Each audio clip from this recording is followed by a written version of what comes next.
Assalamualaikum warahmatullahi wabarakatuh. Alhamdulillahil wahidil qahar, al-azizil ghaffar, mukawwiril laili 'alan nahar, tafsiratan li ulil qulubi wal absar, wa 'izzatan li ulil nuha wal i'tibar. Asyhadu an la ilaha illallah wahdahu la syarika lah, al-malikul jabbar, wa ashhadu anna Muhammadan abduhu wa rasuluhu al-mustafa al-mukhtar, sallallahu alaihi wa ala alihi sadatil athhar wa ashabihi al-qadatil abrar wa tabi'ina lahum bi ihsan ma ta'aqaba al-lail wan nahar. Amma ba'du, kaum muslimin kaum muslimat yang dirahmati Allah Subhanahu wa taala, berharap kita kepada Allah mudah-mudahan salat kita diterima, doa, harapan dan permintaan kita terkabul, dan usaha kita untuk memahami ilmu ini Allah berikan taufik sehingga dikuatkan untuk memahami dan diyakinkan untuk menjalani. Bapak dan Ibu kaum muslimin dan muslimat yang dirahmati Allah Subhanahu wa taala, tadi Nabi alaihi salatu wassalam, seperti kata beliau tadi, bahwa Nabi alaihi salatu wassalam Allah kecerdasan. Buktinya banyak memberikan solusi dan penyelesaian. Dan salah satu sifat yang melekat pada pribadi Nabi alaihi salatu wassalam adalah al-fatanah, cerdas. Tapi apakah kecerdasan yang beliau miliki sudah bisa untuk memperbaiki keadaan yang dibuat kacau oleh kumpulan orang-orang yang punya pemikiran, orang-orang yang punya juga kecerdasan? Mereka orang-orang hebat. Ternyata Nabi alaihissalam belum bisa untuk merubah keadaan. Karena apa? Karena beliau sebelum turunnya Al-Quran, Allah sebutkan, ma kunta tadri mal kitab walal iman. Kamu sebelum diturunkan Al-Quran ini tidak tahu apa itu Alkitab, tidak tahu apa itu iman. Sampai Allah, walakin ja'alnahu nuran nahdi bihi man nasha min ibadina. Kami jadikan dia sebagai cahaya yang dengannya kami beri petunjuk kepada siapa yang kami kehendaki dari hamba-hamba kami. Kapan baru Nabi alaihissalatu wassalam bisa berdakwah, dan akhirnya dalam waktu yang sangat singkat? Menurut para ahli dan pakar, bahwa tak pernah seorang bisa merubah keadaan secepat yang dirubah oleh Nabi alaihissalatu wassalam. Maka jawabannya kapan baru? Setelah turun kepadanya, setelah beliau diberikan ilmu. Setelah diberikan ilmu. Apakah beliau tiba-tiba berilmu? Merem sedikit, baca qomat kamit, habis itu langsung jadi jadi pakar? Tidak. Bahkan Nabi harus mengalami berbagai keadaan yang menyulitkan ketika mendapatkan ilmu tersebut. Untuk menerima wahyu itu berat apa ringan? Serius ini? Berat. Inna sanulqi alaika qawlan thaqila. Kami akan sampaikan kepadamu perkataan yang berat. Berat menerimanya dan berat pula untuk disampaikan. Makanya kita tidak ada bakat jadi rasul. Jangan coba-coba latihan untuk buat pelatihan jadi nabi dan rasul. Antum dapat cap nanti murtad. Jelas? Kalau ada yang bikin pelatihan jadi nabi dan rasul, maka dia akan dapat cap murtad. Karena sudah ijma' berdasarkan Al-Quran dan Sunnah, tidak ada lagi nabi setelah Nabi kita Muhammad sallallahu alaihi wasallam.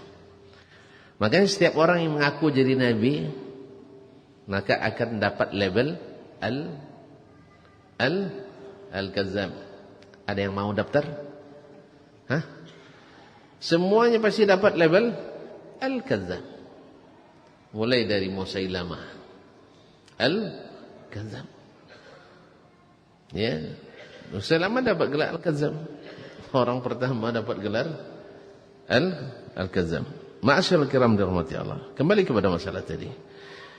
Jadi yang dominan di masa jahiliyah adalah kecerdasan logika. Dari berbagai pemikiran mereka melahirkan berbagai keyakinan jahiliyah. Kemudian dari pemikiran dan perasaan mereka melahirkan amalan ritual jahiliyah. Kalau dari mana dapatnya? Dari mana mereka dapatnya kalau bukan dari pemikiran dan perasaan? Apa contoh amalan jahiliyah? Amalan orang jahiliyah, baik keyakinan maupun ibadah maupun hukum.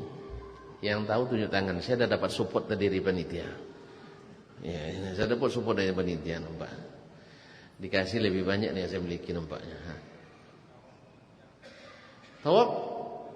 Waduh, antum vulgar sekali. Nah, tawab dalam keadaan nampak. Tapi antum tahu dari mana? Oh, sama saya. Saya lagi nampaknya. Berarti untuk saya aja ya saya. Taib, enggak. Ini amanah tadi. Nah, antum suka yang mana? Yang telah lewat, saya terima ajalah takdir. Nah, iya. Antum suka yang mana? Gitu aja payah antum milih. Yang kuning untuk anak-anak. Ayolah, untuk anak-anak saya siapkan. Yang untuk antum yang mana dulu? Nih. Saya kasih boleh. Untuk anak berapa orang? 3. 3 kali kuning atau 3 kali? Tadi mau anak katanya. Enggak. Antum nanti berkelahi sama anak kalau kasih itu. Saya enggak mau. Nah, sekarang pilihkan untuk anak antum. Yang saya pilih. Yang kuning, jingga lah. Nanti kalau ada anak sini nanti protes dia. Ustaz mau kasih jingga, ambil yang kuning. Yang kuning, oke. Nah, dia lebih tahu apa yang diinginkan anaknya. Kuningnya begini. Baik, 1, 2, 3. Cukup. Cukup. Alhamdulillah. Masih ada. Nah. Ini saya masukkan supaya enggak ada terbangan angin aja. Nah, mudah-mudahan keluar lagi. Kaum muslimin, kaum muslimat yang dirahmati Allah. Ini simpan dulu, nanti berubah konsentrasi. Kaum muslimin dan muslimat yang dirahmati Allah. Sampai di mana tadi? Contoh. Menurut mereka, saya nanya, menurut mereka amalan ini baik atau buruk? Baik bagi sebagian, buruk bagi sebagian. Yang jadi subjek, yang buat aturan baik. Sebab apa? Sebab menjadi sumber PAD bagi masyarakat Mekah. Apa PAD? Pendapatan asli Dayan. Pendapatan asli daerah. Apa dasar alasan filosofisnya? Ada yang tahu? Apa alasan filosofis aturan ini keluar? Atau alasan logisnya?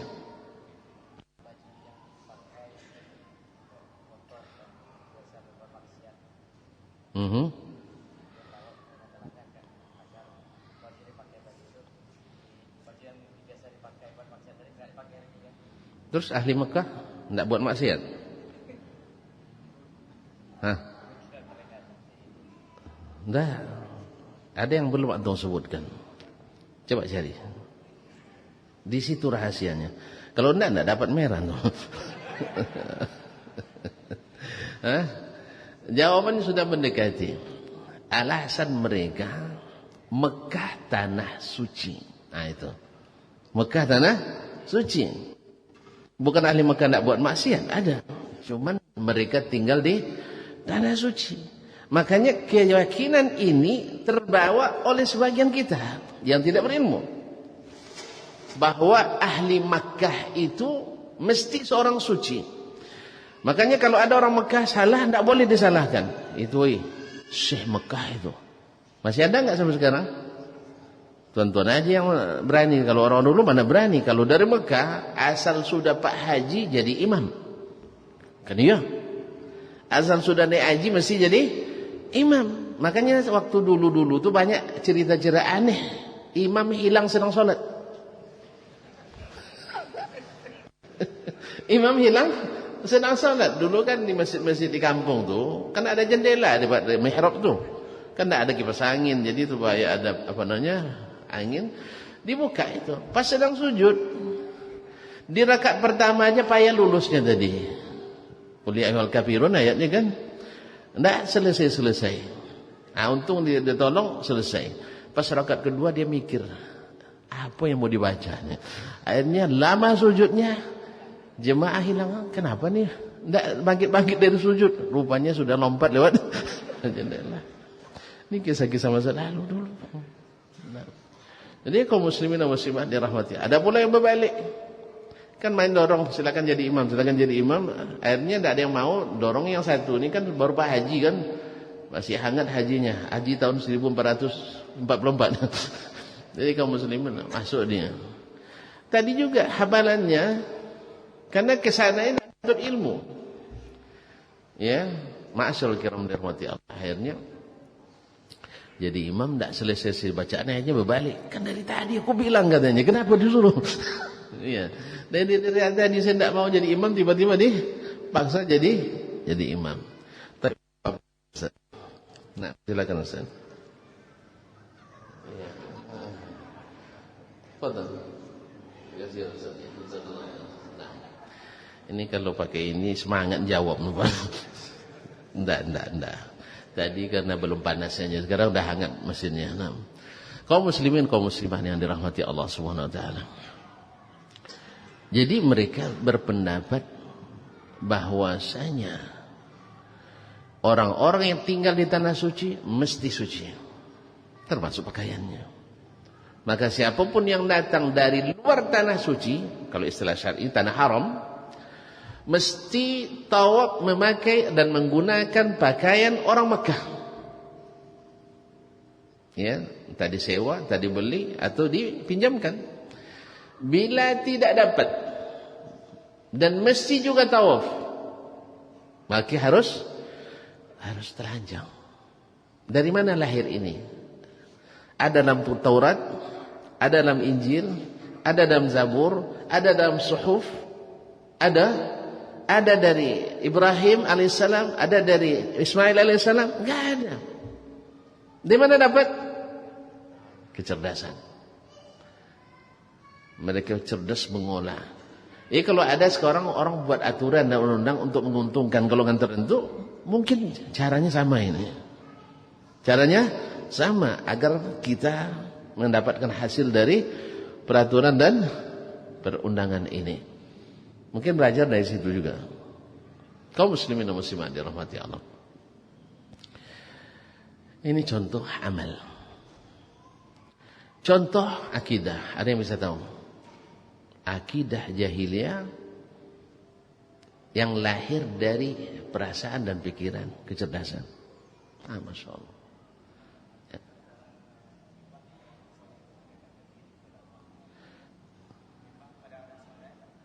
menyembah pada orang soleh. Gimana tuh, mana ada orang nyembah orang soleh?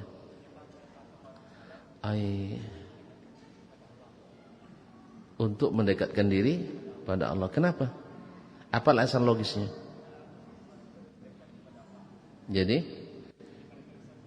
Jadi melalui orang dalam. Oh gitu, mantap. Syekh, kasih. Melalui orang dalam. Mantap, tidak apa-apa. Merah. Merah Syekh? Mantap. Dia ngangguk saya. Ini yang pasti kan. Ini mohon maaf kalau saya sengaja cepat berikan biar cepat selesai. Habis pula gitu. Kaum muslimin dan muslimat. Salah satu contohnya adalah mereka berdasarkan pemikiran, ya, merasa bahwa mendekatkan diri kepada Allah dengan cara melalui orang-orang yang dekat dengan Allah. Tadi dari awal sudah bilang yang namanya kecerdasan hanya menjangkau hal-hal yang bisa dijangkau, sah? Nah, menganalogikan satu benda dengan benda lain, dibanding-bandingkan, mengkomparasikan. Tapi kalau urusan gaib harus jadi.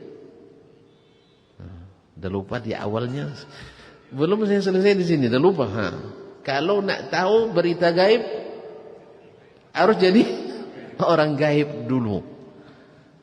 Berita gaib tentang azab dan nikmat kubur, gaib enggak? Baik, antum nak tahu pasti? Silakan kunjungan resmi ke alam gaib. Antum akan tahu. Ketika ada hadis mengatakan ruh orang yang meninggal dibawa ke mana? Diangkat ke atas. Diangkat ke atas untuk apa? Dikembalikan pada yang memilikinya. Siapa pemiliknya? Allah. Berarti Allah. Itulah. Ya muslimin. Ini pikiran cerdas ini. Dikembalikan pemiliknya. Kalau memang pemiliknya tidak beralamat, gimana cara mengembalikan barangnya? Inna lillahi wa inna ilaihi raji'un. Malaikat setiap hari ada tugas malam, ada tugas siang. Sah? Mereka ganti shift di pagi dan petang. Lalu amalan dilaporkan atau tidak? Dilaporkan. Kemana dilaporkan? Kemana-mana. Dilaporkan lagi ke yang maha di atas.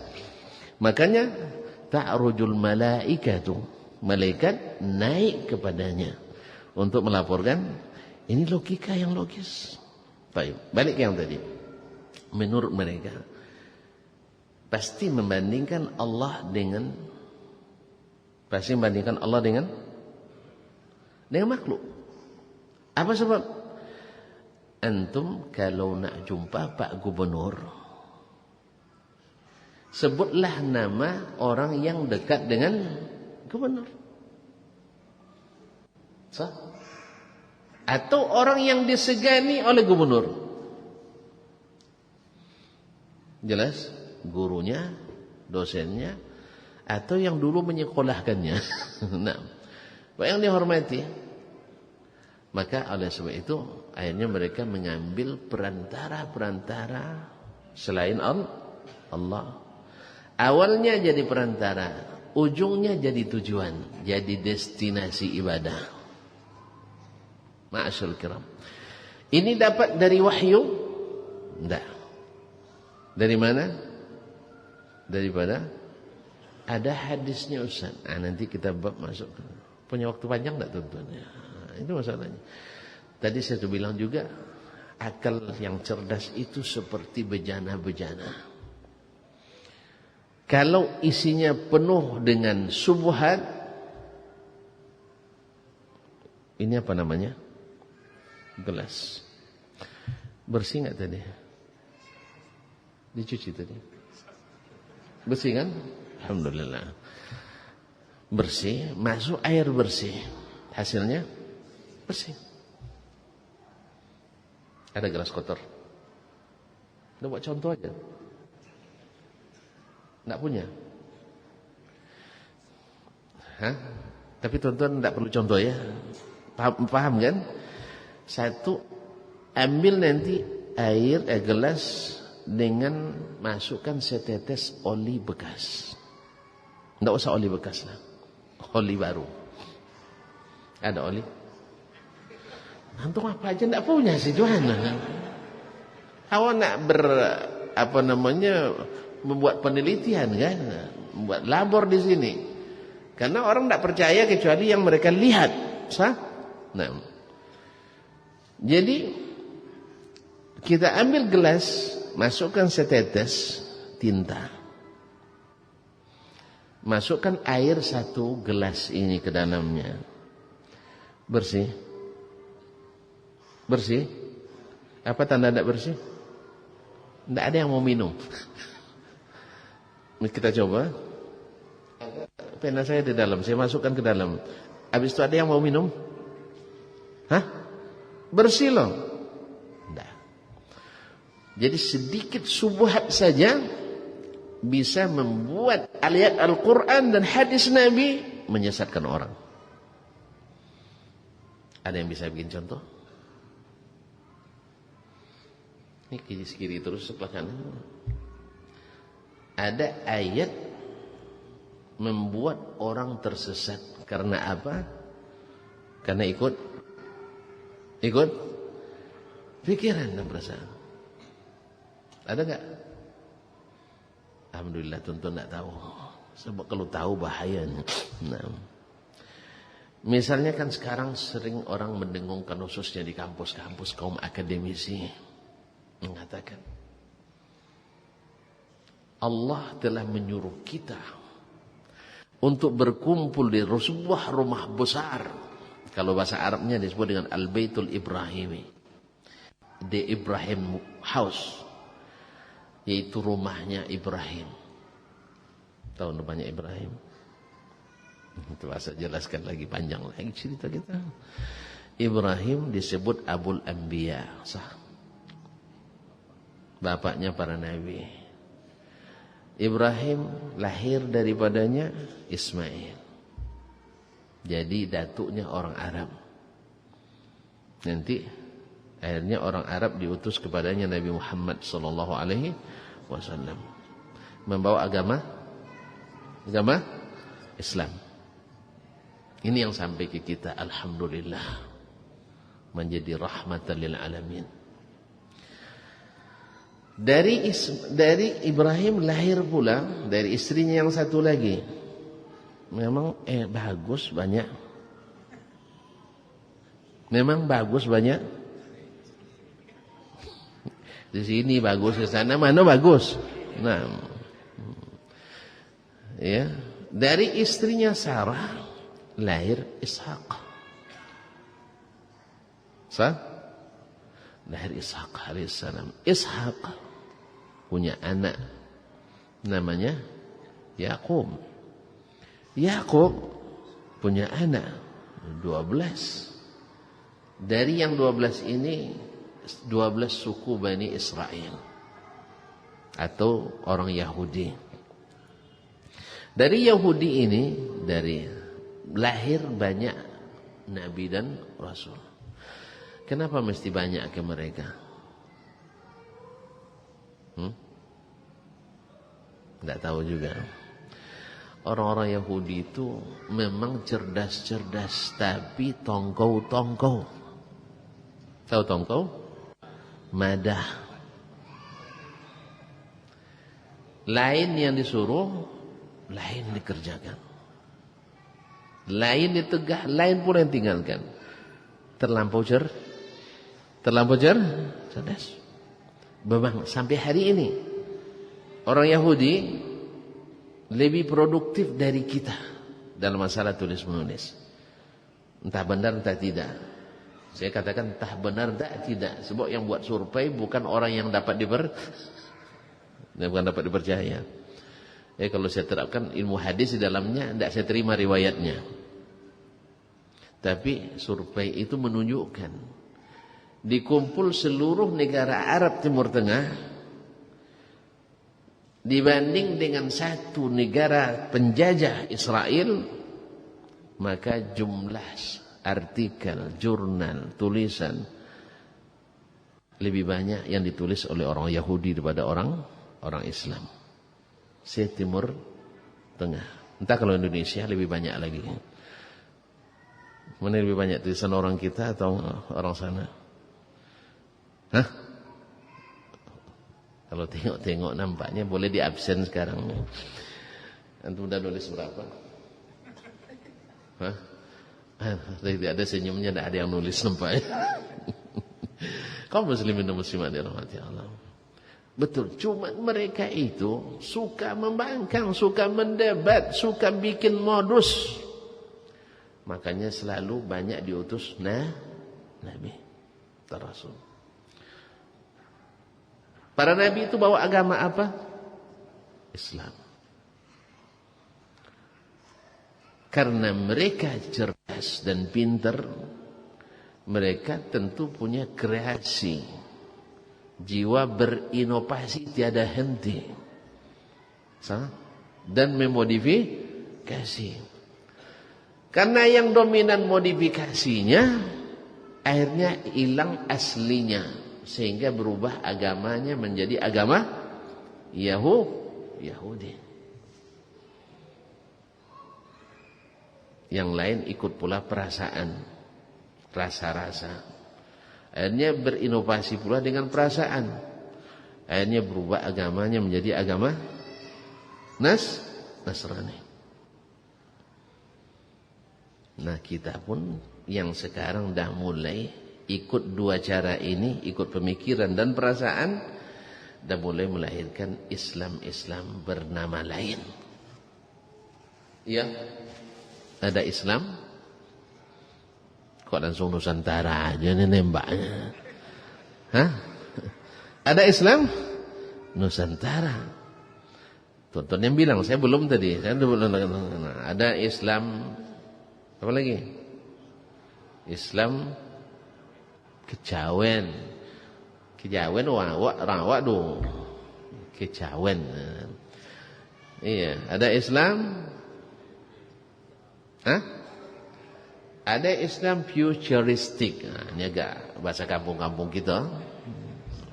Islam inklusif, Islam eksklusif. Islam apa lagi? Islam modern. Nah, Islam ini dan itu. Semakin dominan nanti produk perasaan dan pikiran di dalamnya, pasti akan tanggal Islam itu. Tinggal lagi agama Nusantara nanti. Sebab Allah sudah turunkan al-Islam. Kalau menurut ilmu nahwu yang terpelajari di pondok dulu, kalau sudah ada alif dan lam, boleh lagi idhafat. Boleh lagi diidhafatkan. Tapi kalau sudah Islam Nusantara, ada mudhaf dan mudhafun ilaih di sini. Ini salah dalam bahasa Arabnya. Tidak boleh diidhafatkan lagi. Nah, kaum muslimin dan muslimat dirahmati Allah. Nah, dari semua agama ini kan asalnya Nabi Ibrahim, itu menurut mereka, Nabi Ibrahim alaihissalam. Nah, daripada kita berselisih paham, daripada kita bertembung terus pendapat, lebih baik kita satukan dalam satu rumah besar. Yahudi tak boleh menyalahkan Islam, Islam tak boleh menyalahkan Kristen, Kristen tak boleh menyalahkan Yahudi, dan seterusnya. Ada dalilnya? Ada dalilnya? Kok pada tidak ada menjawab lagi? Ada.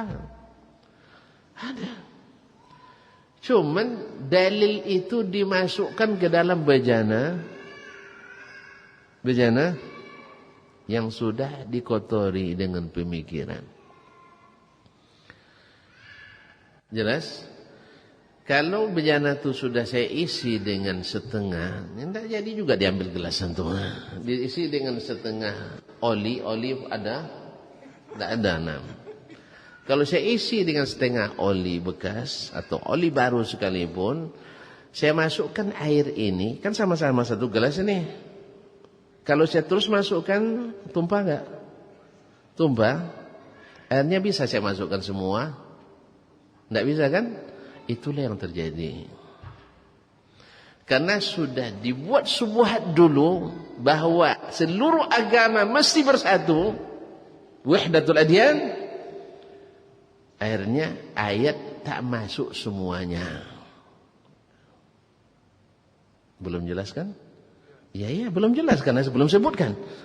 Nah, mereka membawa ayat dan ayat tak boleh ditolak, benar. قل يا أهل الكتاب تعالوا إلى كلمة سواء بيننا وبينكم. Dah titik Ustaz. Nak mikir oli pula saya. Lupa hafalan dirinya. Saya ulang kembali. Dalam surah Ali Imran yang dia baca tadi. Nah. 2 halaman lagi setelah itu, 4 halaman lagi mungkin setelah itu. Kaum muslimin dan muslimat, saya ulang. Qul ya ahlal kitab ta'alu ila kalimatin sawa'in bainana wa bainakum. Katakan hai ahlul kitab. Siapa ahlul kitab? Yahudi dan Nasrani. Ini kan perintah Allah kepada Nabi Muhammad sallallahu alaihi wasallam. Mari kita mari bersama-sama ila kalimatin sawa, menegakkan kalimat yang sama di antara kita. Karena gelas tadi dah penuh sama syubhat, akhirnya ayat hanya sampai di situ. Sebab kalau diteruskan tumpah, olinya keluar atau airnya yang hilang. Jelas? Makanya ayat dibaca hanya sampai di situ. Padahal masih titik koma. Tahu titik koma? Guru bahasa Indonesia. Coba bahasa Indonesia tunjuk tangan. Saya nak belajarnya. Guru bahasa Indonesia. Enggak ada ya. Saya juga lagi. Saya pernah jadi guru bahasa Inggris. Tapi tidak pandai bahasa Inggris. Saya pernah jadi guru bahasa Arab. Tapi bahasa Arab pandai. InsyaAllah. Tapi kata orang tidak pandai katanya. Ya. Kemudian pernah jadi guru bahasa Indonesia, kawan seangkatan. Itu teman saya Syekh Ayatul Fikri, masalah seangkatan saya itu. Nah, jazakallahu khairan. Di pondok dulu. Ya, pernah saya ajar bahasa sastra Indonesia. Karena guru tidak datang, saya menggantikan. Nah, kalau beliau tidak pandai sastra, saya yang salah. Ya, gurunya tidak pandai sastra, apalagi muridnya. Tapi kalau beliau pandai, berarti dia sendiri yang cari. Nah, itulah masalahnya. Saya selalu bilang, kalau ada yang dulu saya ajar bahasa Inggris, kalau antum tidak pandai bahasa Inggris, ustaz yang salah itu. Jangan salahkan dirimu. Ustaz yang tidak pandai bahasa Inggris. Kan yang diajar tensis cuma, yang diajar kawaid grammar, yang diajar itu makanya sama dengan kita belajar di pondok, belajar nahwu sarf. Disuruh dengar orang Arab menyalahkan orang Arab aja kerjanya, suruh bahasa Arab tidak pandai. Nah. Oh salah, i'rabnya tadi salah, harus di atas baris bawah. Tapi tidak dibetulkan Buya, tidak pandai nyobik. Baik. Jadi akibat daripada sudah penuh dengan syubhat tadi, ayat akhirnya tak masuk semuanya, tidak dilanjutkan.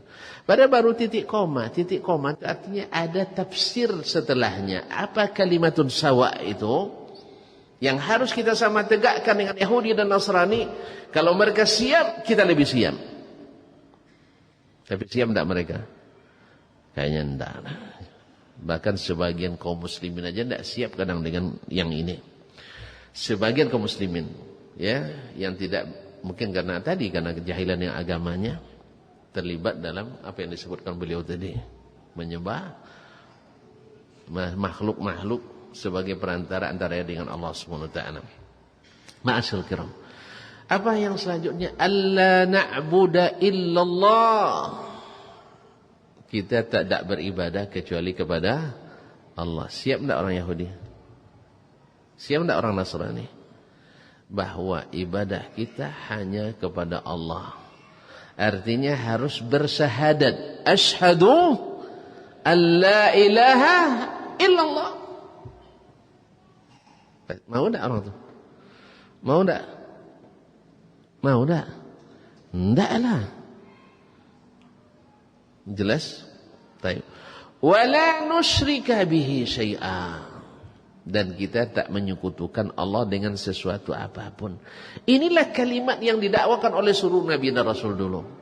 Dan ini pula yang ditentang oleh para penyembah pemikiran dan logika.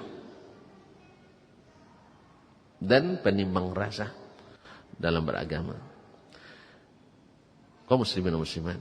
Wala yattakhidha ba'duna ba'dan arbaban min dunillah.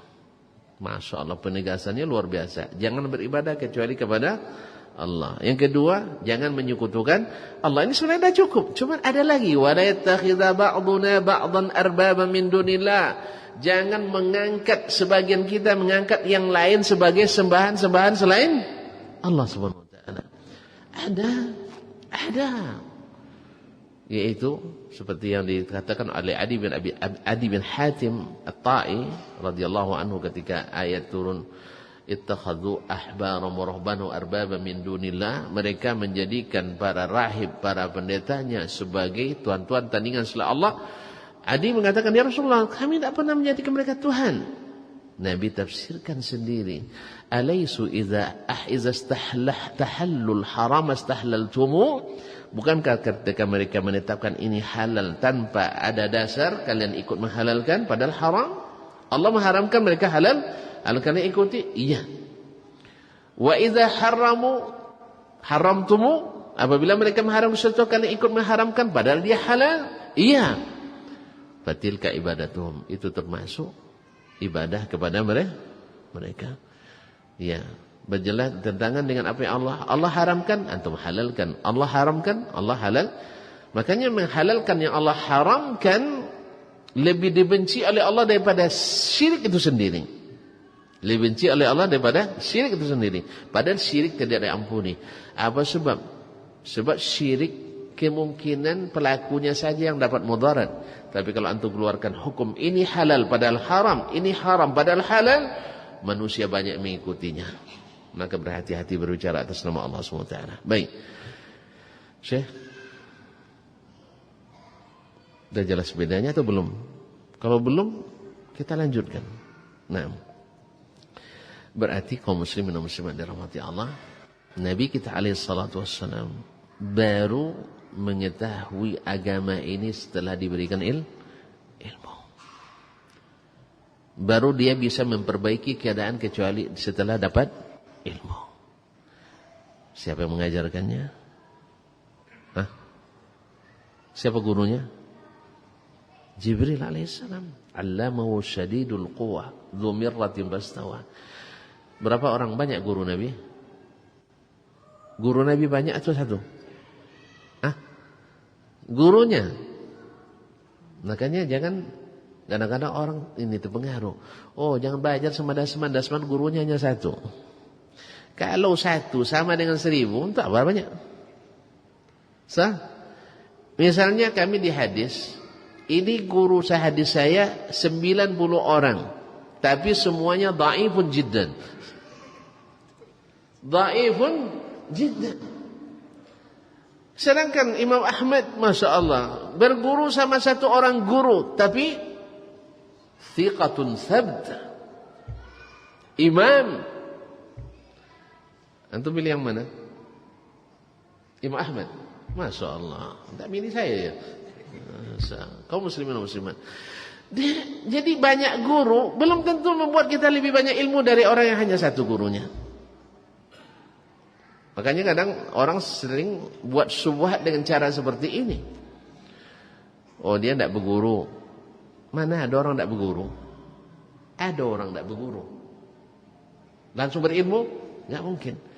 Cuma bedanya ini banyak gurunya, tapi semua gurunya para pemikir dan seluruh gurunya para perasa. bukan berdasarkan ilmu, pemikiran dan perasaan. Tentu lahir apa? Ilmu campuran antara perasaan dan pemikiran.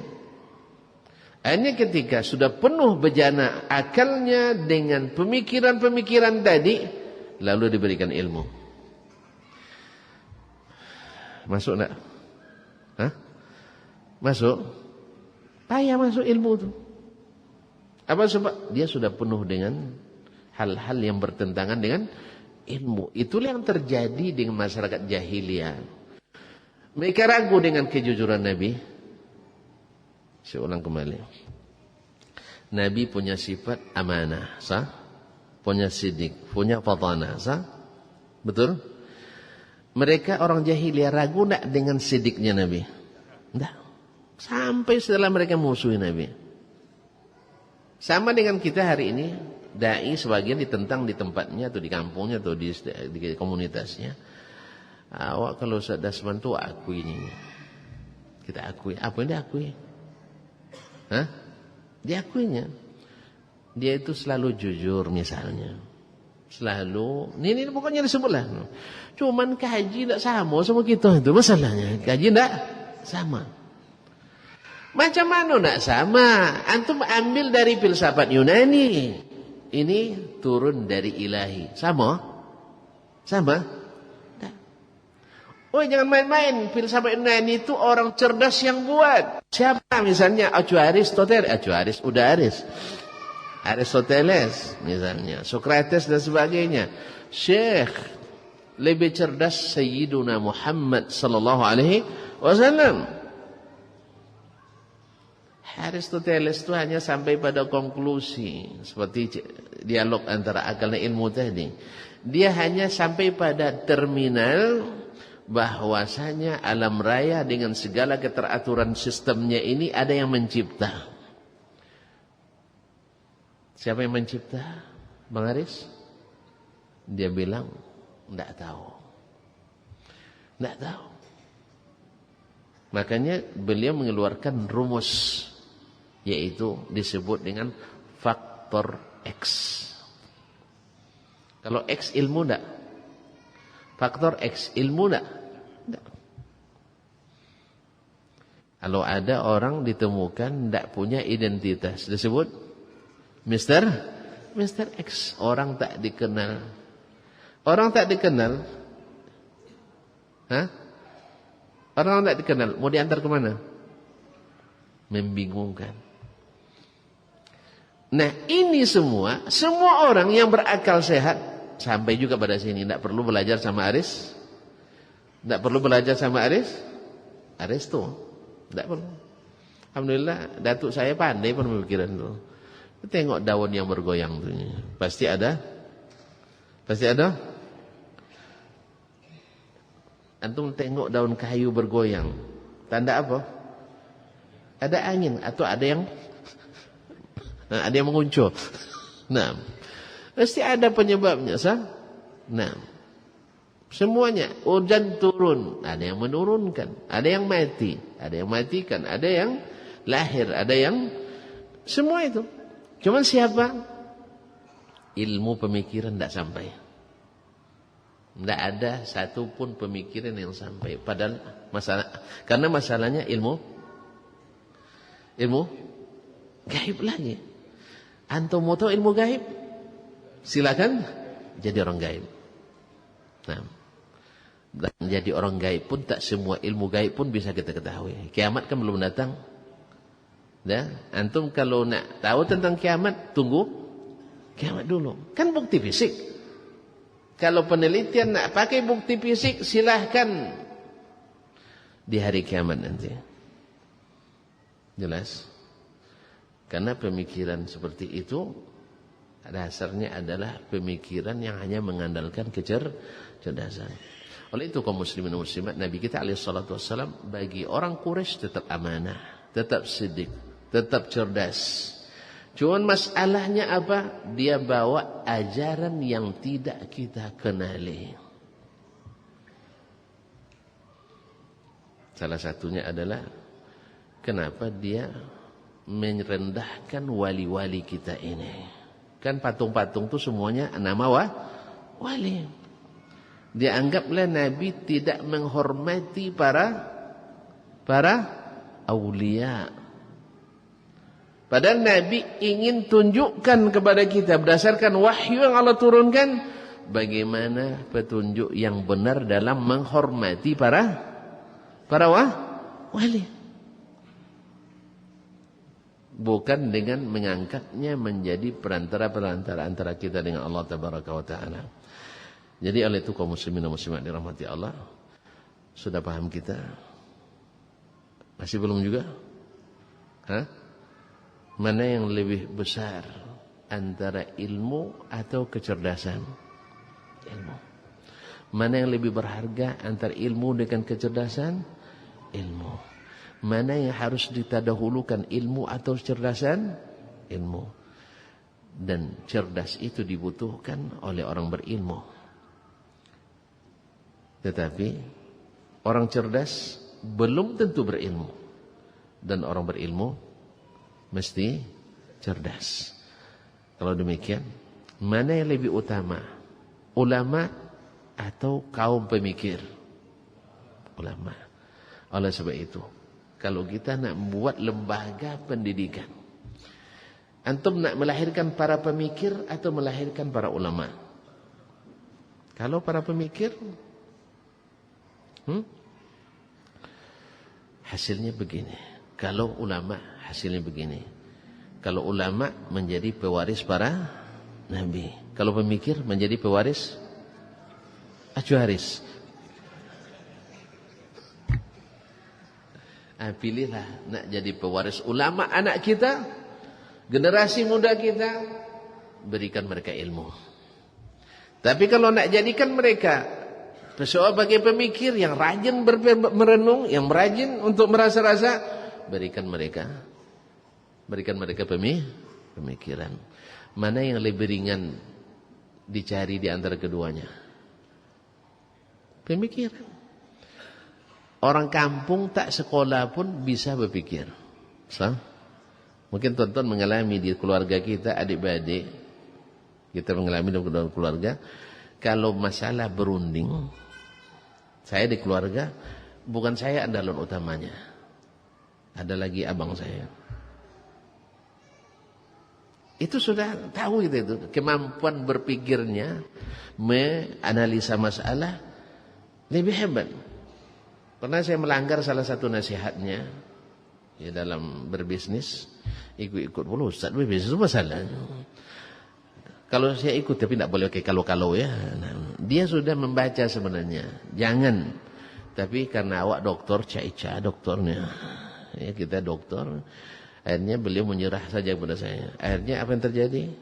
Bukan untung yang dapat, tapi hutang yang berlipat.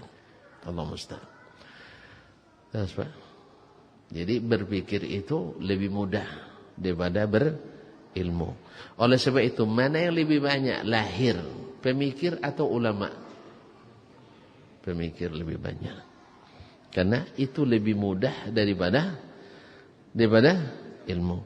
Oleh sebab itu, seluruh jurusan-jurusan keagamaan seharusnya jangan dikedepankan pemikiran, tapi kedepankan ilmu. Ini jurusan syariah misalnya, pemikiran fikih doktor ini, pemikiran tafsir, pemikiran, semua pemikiran. Apa salahnya baca, kalau tafsir, baca tafsir Ibnu Katsir sampai selesai. Tamat kalian di kuliah ini, tafsir Ibnu Katsir, tamat. Ini tidak pemikiran tafsir, pemikiran fikih, pemikiran hadis, pemikiran ini dan itu. Akhirnya seluruhnya lahir pemikir. Akhirnya disuruh sholat dia, mikir dulu. Zakat ya, mikir dulu. Puasa ya, mikir dulu. Beriman ya, mikir dulu. Akhirnya jadi pemikir selalu. Tidak pernah ada aplikasi nyata. Dan ini yang kita lihat di depan mata.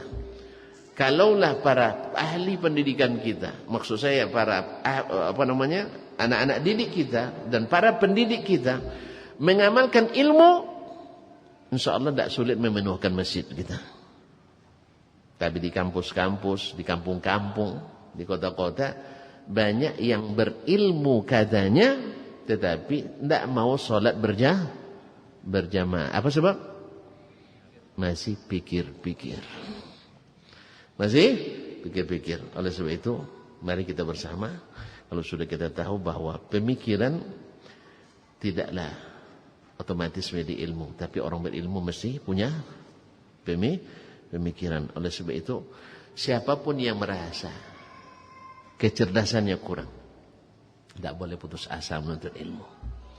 Sebab definisi ilmu itu oleh ulama bukan hanya al-idrak, tapi ada yang mendefinisikan al-ilmu al-khasyah. Ilmu itu membuat orang takut pada Allah. Innama yakhshallaha min ibadihil ulama. Yang takut kepada Allah di antara hambanya para ulama. Ada yang mendefinisikan ilmu itu adalah at-taqwa, yaitu ketakwaan. Wattaqullaha wa yu'allimukumullah. Bertakwa kepada Allah, Allah akan ajar kalian. Makanya Abdurrahman ibn Qasim mengatakan, qalilul ilmi ma'at taqwa katsir. Sedikit ilmu tapi ada ketakwaan di dalamnya. Apa takwa? Kalau perintah laksanakan, berita yakini, larangan jauhkan, kalau akhlak dan adab ikuti dan teladani.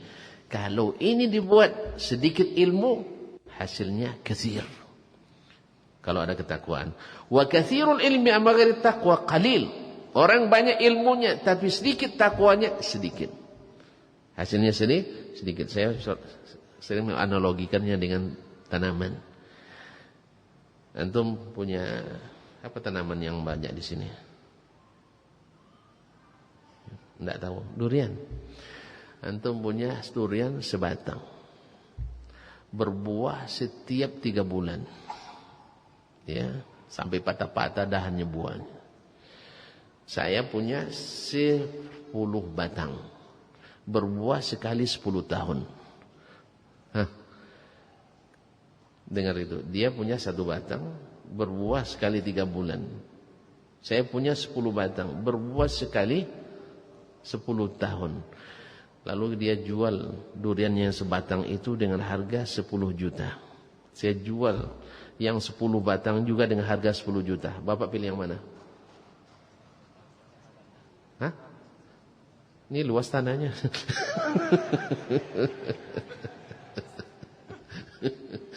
Masyaallah kiram. Kalau bapak mencari buah durian, pasti akan beli yang satu batang.